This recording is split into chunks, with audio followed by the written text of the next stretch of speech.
And I also want to thank our moderators.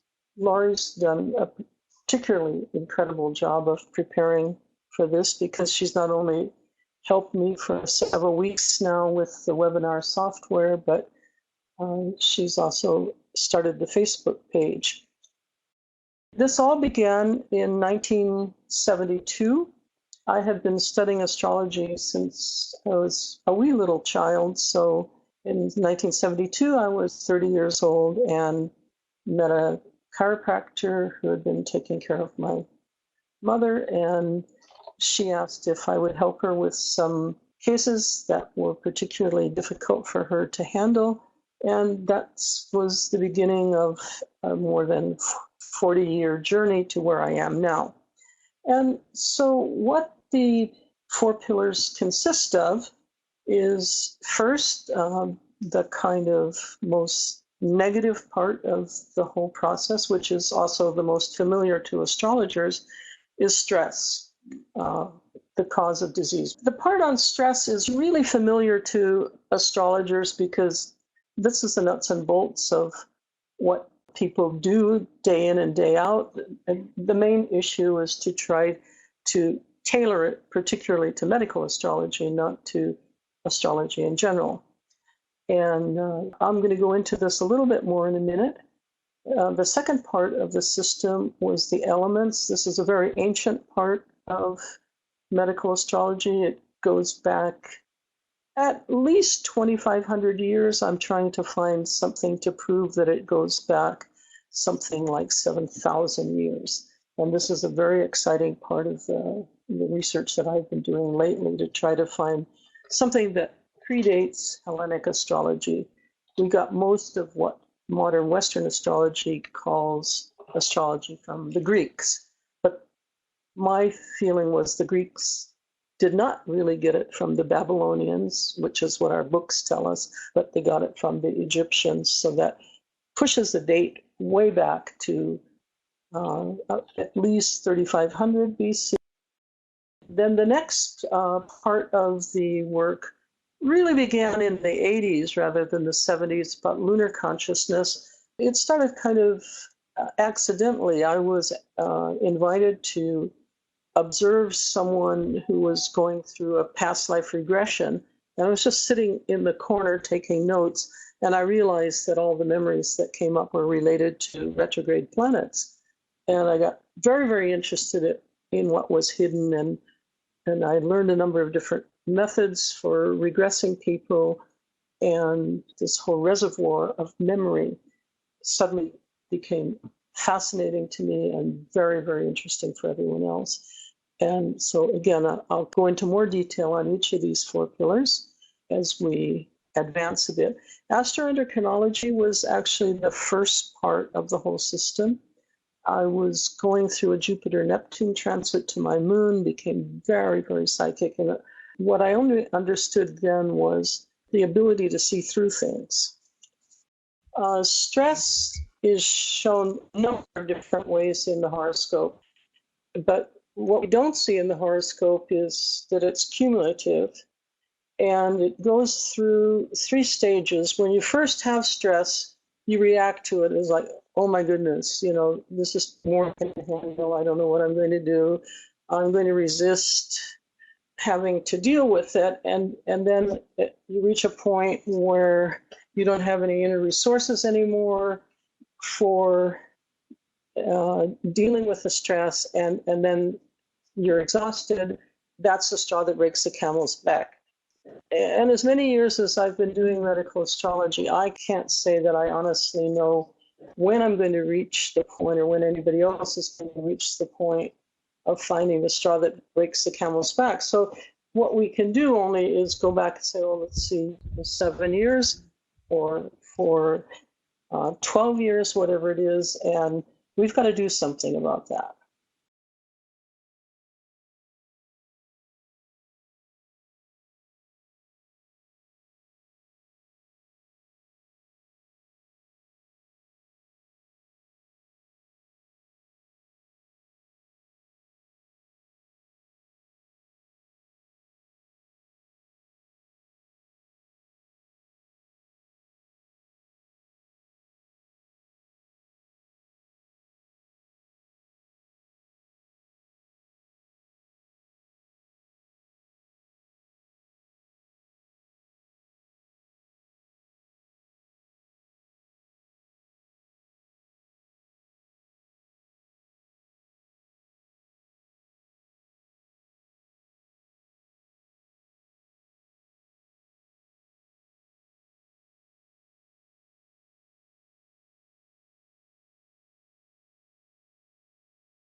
planet. An unaspected planet usually means that the person can't relate to what that planet represents.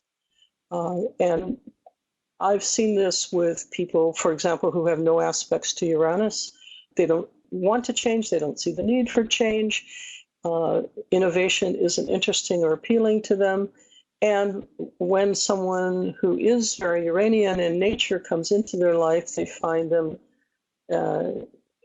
very destabilizing and unpredictable. But if you have an unaspected planet, you're nearly always going to magnetize someone to you who represents the energies that you're missing, so then you can learn to be a whole person rather than part of a whole. Because we're all a little bit fragmented. We should have been whole, and then we've lost pieces of ourselves, and we have to put our Humpty Dumptys back together again. Then, as I mentioned, which you may or may not have heard at the time, was the retrograde planets were the first things that came up in the regression analyses. It was really interesting for me because in the older textbooks, if you go back to the kinds of astrology books that were available in the 70s, they'd have a little tiny paragraph on retrograde planets that say they make you do things over again, or they give you regrets about the past or something, and there was never any depth of explanation.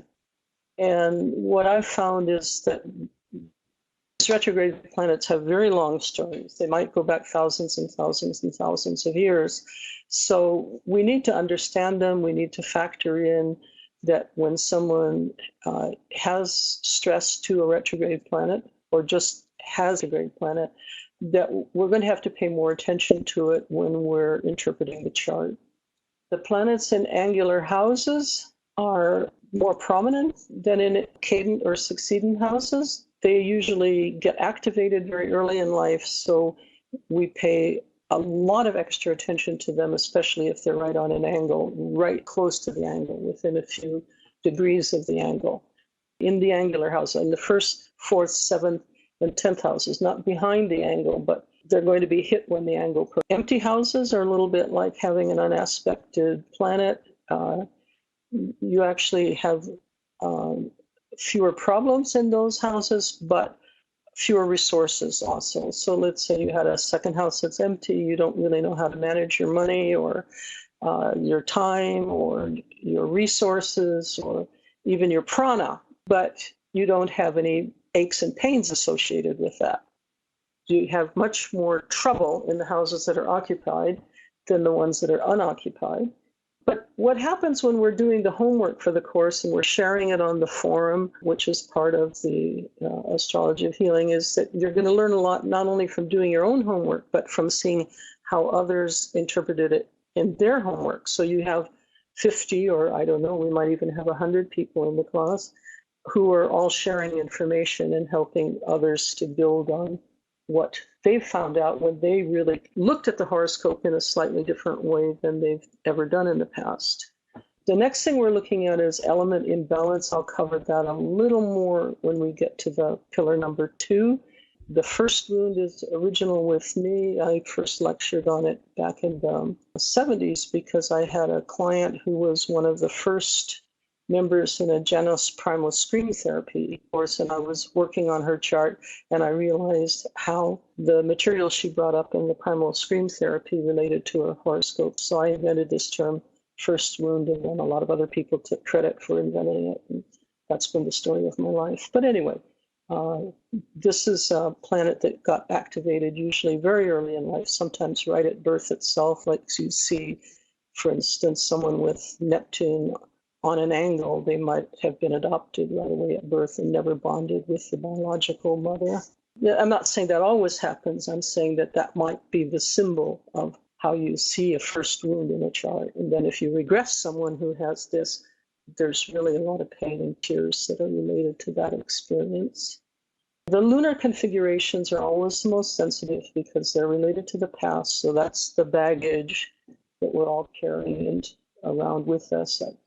Things from past lives, things from early in this life.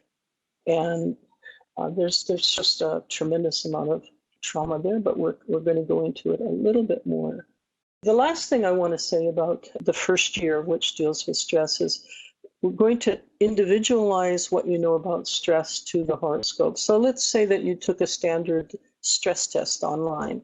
They're going to weight every incident as if every incident felt the same to everyone. So for example, you have a divorce, that's 100 points. You have an automobile accident, depending on how injured you were, it might be 30 points or 70 points. You get a traffic ticket, that's 15 points. If you have a heavy fine and you lose your driver's license, maybe that's 75 points. This is assuming everybody's the same. Astrologers think everyone is different. So we want to say, well, what feels worse to you? If you're someone who needs a lot of safety and predictability and emotional bonding, then you want permanency. And so a divorce would be catastrophic. If you look at the world as, well, let's see, there's 6 billion people. I'm sure if I lost this person, there's going to be someone just as good waiting around the corner. No big deal. I'll go find someone else. And they go to a party and meet someone and start chatting, and they have a new relationship happening. So you can't possibly say that changing a relationship felt exactly the same to two people who look at life so differently. So I'm going to teach people how to customize the measurement of stress depending on the actual incidents in relationship to each individual person and their trigger points. So the more adventurous you are, usually the more you like change. The more you like predictability, the less you like change. And we have to understand that before we can be really good astrologers. So the last part about stress is all the different techniques we can use, how the timing of when they're activated. And when I refer to something like nemesis planet, let's say that Mars is the symbol of your first wound. Then every time you have a Mars transit, you have to be doubly, triply careful to make sure that you don't have a reinfection of your first wound. And so I'm teaching people how to recognize where their problems are coming from and then learn to take some kind of precautions. I'll give a real simple example from my mother. She had no planets in fire signs, so I don't know where I got my genes, but anyway, she didn't give me my fire. I must have found it all by myself. And she used to attract these very fiery people who always made a fuss and made her feel kind of wimpy. And she wanted to run away from them. And I told her, why don't you start using this Mars energy yourself? You know, don't let other people use it. Just she found that if she cleaned out the garage or kitchen cabinets or got involved in some sports or something, that other people didn't act out. So she started to recognize that she had a void and other people filled that void and then acted out the things that she hated, like people who disturbed her nice, calm energy, which was very nice and calm, by the way. But then when people would come in with all their fiery excitement, that would throw her off balance. Progressions are just another technique. Some people use secondary progressions, age arc directions, all different kinds of techniques, and we'll cover them. And again, when there are lots of students studying together, they get a chance to share their techniques with each other, and then you can find out whose techniques are best. And I'm never going to say something about other people's techniques because I only know the ones I know. I don't know all the other ones out there, and there are lots of ones that I don't know about. Rectification means that we look for the correct time of birth, and that's important because you're not really a responsible astrologer unless you check to see that the chart you're working with is actually correct. And I've seen charts that they deducted the hour for daylight savings times 3 times because each time they passed it to another person, that person took another hour off, thinking the other one hadn't already done that. Or there would be something, well, my mother's memory was that I was born around 8 o'clock. Oh, but the birth certificate said 6:30. Well, we have to sort that out before we start putting ideas in people's heads, because once you put that idea out there, you can't take it back. And so there are only certain events that can be used for rectification. And let me put it this way. When you're in school, and let's say you go from first grade to second grade to third grade, that's normal.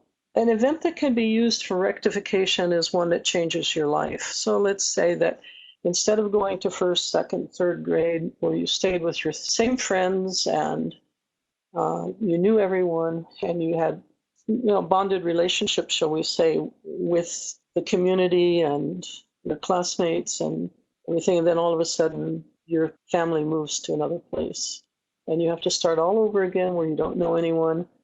Again, if you love adventure, this is probably wonderful. If you love continuity and predictability, this is traumatic. That kind of event can be used for rectification. Any break in the family circle can be used for rectification. That means that if there's a death in the family, a divorce between your parents, anything that changes how your life is organized, marriage, birth of children isn't always a rectifiable event. It seldom is, actually. The marriage is useful, and if there happens to be a divorce and a remarriage and another divorce, all of those events will show as something that you can be used to find the exact correct time of birth. But if you have 3 children in a row and there's nothing unusual about the births, they show as events, but not events that help you to find the exact time of birth. We're looking for the second when someone took the first breath. You test your theory of the correct time of birth by transits to the angles in the new chart that you've changed from the mother's memory to what the birth certificate says. And if you see a time that seems to be rounded like 7 on the dot, it's probably 7:01 or 7:58, or so you're looking for something very specific to help you fix the correct time of birth. I think I wrote to you, this is the most difficult part of astrology because it requires a lot of technical competence, but we're going to include it at the very end of the first year. So now, pillar number 2 is the elements. This picture that you're seeing shows water and fire. I've got a lot of different images. These are actually the cover for your class materials. So each lesson has a slightly different cover, and so this happens to be the one that's going to go with the fire water lesson. And we'll go a little deeper now into the 4 elements. Everybody who's studied any astrology at all or any other system using the elements, Chinese medicine or Ayurvedic medicine or Native American medicine, knows something about the elements. And what's different about my work with the elements is that instead of writing a paragraph about each one, I write about 50 pages on each element. So you really get to understand all of the nuances on the physiological level, on the emotional level, on the psychological level, and even the spiritual level. And then what I've done, I don't think that any other astrologer has done, is I've developed material on what happens when the elements are in conflict with each other. And so you have basically 6 conflicts, but there could be more because you could have 3 elements in conflict with each other. Each of them has something unique associated with it. So let's say fire, water, you're talking about, first of all, anabolism and catabolism. So this is your metabolic regulator. You're also talking about something like insulin and blood sugar. You're talking about people who psychologically, fire is interested in the future, water is interested in the past. If you're going into politics, you say fire is progressive, water is conservative. Everyone is going to learn to go much, much deeper into the meaning of all of the elements and try to apply them to real situations so that you can see how they act out medically. And the first major area that we're going to cover with how to apply them is, sometimes I call it kitchen doctor, sometimes taste in the elements. There are 6 tastes. Each one is associated with 3 elements. So the sweet taste is predominantly water, the most fattening of all of the tastes, and it's the most prevalent. So 90% of food has at least some sweetness to it.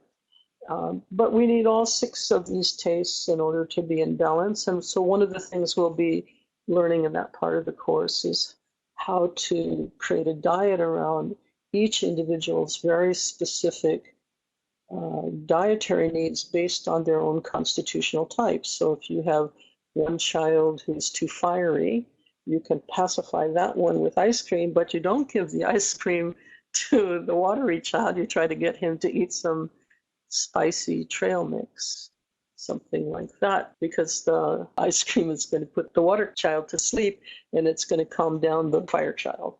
So these are just nuances of how you can apply these things, and obviously in a couple of minutes I'm not going to cover it thoroughly.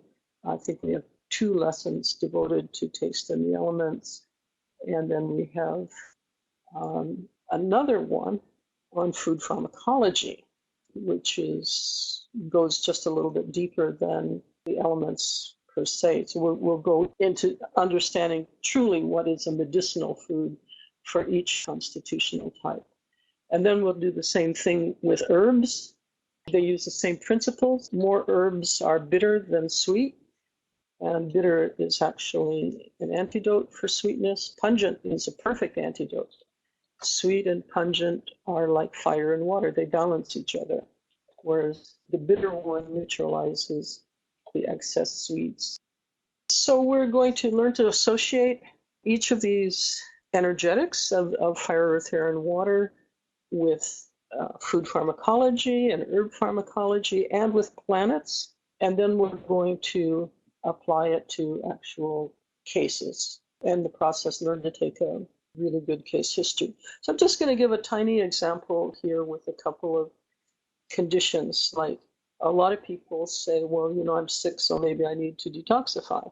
Detoxification is essentially a Western concept of what you do if you have surfeit. So if you have too much weight, or you have too much blood sugar, or too much cholesterol, or you've been exposed to toxins of some type like fluoride or mercury or pesticides or GMO foods or something like that, then definitely, if possible, you need to detoxify. Tonification is more of an Eastern concept. It's based on a theory of deficiency. In a person who's malnourished, some of the problems may be due to a deficiency condition, and in general, you could say that the more afflicted the fire energy is, the more people need to detoxify. The more afflicted the air energy is, the more they need to tonify. And these are all very important concepts that I think are fairly unique to my system of medical astrology. I don't think you'll find this discussed too much in any other medical astrology literature, but I'll be presenting that probably around the beginning of the 3rd year. Midlife tune-up program is another one of the parts of my system that's unique. Came to me in the 1980s sometime, where I thought, we take better care of our houses and our cars than we do of our bodies.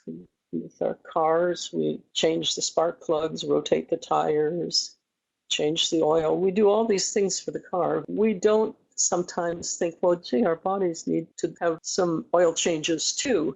I introduced this concept of going through, either starting with the most troublesome part of the body, which for some people might be fatigue, and for another it might be infertility or chronic bad digestion or chronic difficulties with elimination or something. You could take the weakest system and try to fix it, strengthen it, and build it up. Or you could just go in sequence. Once every 5 or 10 years in this very toxic world in which we live, we're going to go through and put everything right, and maybe spend 2 months with each system of the body, starting perhaps with the adrenals, and then with the reproductive system, and then the digestive system, and then the heart and the circulatory system, and then the thyroid, and just go through the whole system all the way up to the crown chakra. And so this is a pretty interesting way to apply medical astrology, but you still want to have the nuts and bolts in place before you start giving advice, which is why there's kind of 2 years of preparation before the hands-on stuff gets really serious. Okay, now we're going to go to the moon, the 3rd pillar. And as I think I said, this started more or less I won't say entirely in the 80s or 79, 1979-ish. There was a little bit that preceded it, but I'll talk about that maybe a bit later. In the Yoga Sutras of Patanjali, they talk about conditioned and unconditioned consciousness. Unconditioned consciousness is seeing something as it is. Conditioned consciousness means you see it through your own eyes, through your own experience. So I'll give you an example. There was one seminar I gave many, many years ago, and the tape recorder hadn't recorded properly. And so I asked if any of the students would share their notes with me so we could try to reconstruct it. And I looked at it and said, my goodness, they're all sitting in the same class and they didn't hear the same thing at all. Look what they wrote down. There's no similarity. If you just mix the papers up and ask other people, a neutral person, to look at it, were these people really in the same room at the same time? No. And it doesn't seem so, not from what they wrote down. That's conditioned consciousness. They're writing down just exactly what's relevant to themselves, seeing it. We all have memories, and we to judge things according to our own feelings about the situation. Like if you ask two people for advice, let's say you're in a difficult situation and you can't decide whether to get into a head-on fight with someone or just walk away and forget it. And, you'll be the loser, but at least you'll have your time and energy to yourself. Or you want to have a conflict and prevail over someone that you think's low-down, dirty scoundrel. You can ask several people for advice, and they'll give you advice based on their opinion, right? But as an astrologer, you're supposed to see what choice suits the temperament of your client, not what you would do in that situation, or what you think the lawyer would advise in that situation, or what the doctor would advise. You want to ask what is best for this individual. I'll give you an example. I network with an awful lot of healers, and one of them last week was talking to me about somebody who's afraid of needles. Now, she's an acupuncturist, and so I don't know why she's even going. The patient who's afraid of needles shouldn't go to an acupuncturist, but she is going to an acupuncturist, and the acupuncturist is a sweetheart. She's really, really a wonderful person. So she's not putting any needles in this, but the patient is still almost like obsessed, like she won't allow the tiniest medical treatment involving needles. Now, we have two choices when we have a patient or a client like this. We can try to convince them that there's a separation between their past experience with needles and what's likely to happen this time. You have to draw a line between what's history and what's now. This is occurring usually on the intellectual level. On the emotional level, the subconscious is saying something like, this intelligent mind of this idiot who's telling me what to do doesn't understand how wrong this is, because there's no way to convince the inner child. The inner child knows is bad is actually good. It's like telling a dog not to bark at someone, and then the dog finally obeys you, and then the person that dog's been barking at does something inappropriate, slaps you or whatever. And the dog says, well, I tried to tell you. Well, the subconscious is always trying to tell you something. Every behavior that comes from the subconscious is a warning. And it comes, unfortunately, in language that the conscious mind very often doesn't understand. What I only want to point out here is that when we're dealing with another person, we have to validate their feelings. We can't say, you shouldn't be having feelings you have.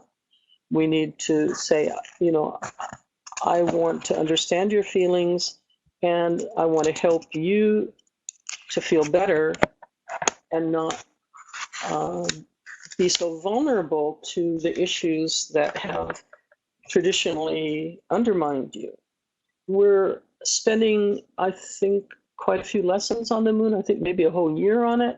And even in a year, I promise you won't get to the end of it, because the amount of material that's in your memory vaults is just enormous.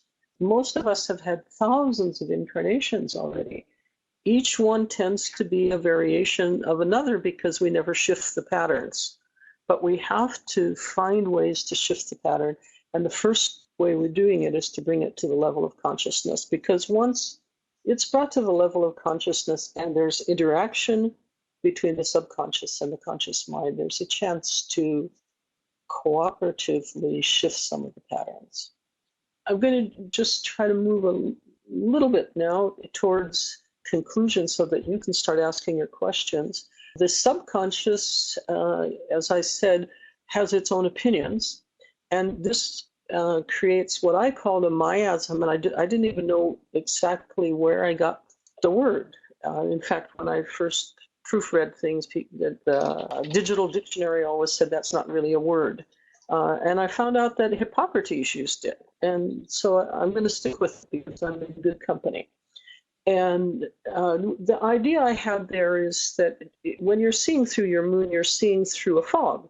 So you want to, as I said, validate the impressions that you have, because the subconscious has experience and it has a knowledge of how things have worked out in the past. If you wanted to get really intense about this, you could say that if the subconscious were giving advice to Jesus or to one of his followers, it might say, if you weren't such a rabble-rouser, you wouldn't be in so much trouble now and you wouldn't be hanging on that cross.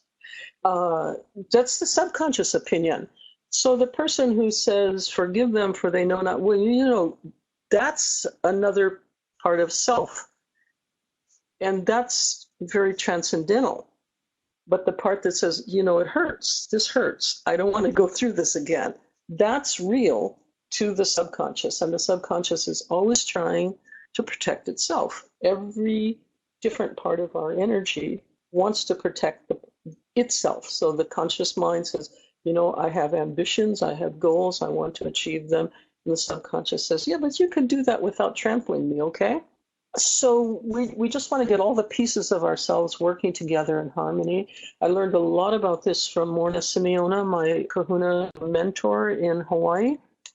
And she had this wonderful language for describing the unihipili, which is the subconscious, and then the conscious self, which is the uhane, and then the overself, or the omakua. And that's going to be what we deal with in the last year of the course. So we're going to try to bring about a total integration between past and present, between instinct, intellect, and intuition, and bring balance to our lives through respecting all the parts and understanding each one has a purpose. And the purposes have to work together if the person is going to have a successful incarnation. So then the course ends with the part I like best, the astroendocrinology, and that's really the astrology of the chakras and their relationship to the endocrine glands. The endocrine glands have secretions, hormones, that trigger responses. So every idea you have, every opinion you have, every sudden surge of energy that takes your attention from one thing to another thing. Let's say you've gone to a party and you find someone very attractive. Can you continue to think about what you were just thinking about once you've seen this absolutely amazing looking person on the other side of the room? No, you can't, because the hormones start taking over and then they change your values for that moment. Your agenda has just been shifted by a flood of hormones. And so you could say, a college student dates all year round, goes surfing, and then suddenly it's exam time and they have to study very, very hard to pass the exam. So it's no more fooling around. And then they get a sore throat. Why did they get a sore throat? They had to move a lot of energy from the lower chakras into the throat chakra, to the intellectual chakra, to make it spin faster, to study harder, to cram for the exam. The throat chakra had to expand and spin faster, and that hurts. It burns. Understanding that gives you control. My dream would be that those people who are still with the course 5, 6, 7 years from now, whenever it ends, are hopefully going to be ready to have total access to their own higher consciousness, as well as to help other people with their consciousness. And I'm hoping that the very last lesson of the course will be live from, I don't know, Ecuador or someplace. I have no idea where, but it would be lovely to get together in person with all of the people who will be graduating with doctorates in medical astrology, the first ever given in recent history. That's my dream for this. And I do want to really thank Laurie and Claudia for all of their technical support today and emotional support. And I also want to thank everybody who's still in the webinar for your patience and understanding. It's been really troublesome, but now we're ready for some question and answers.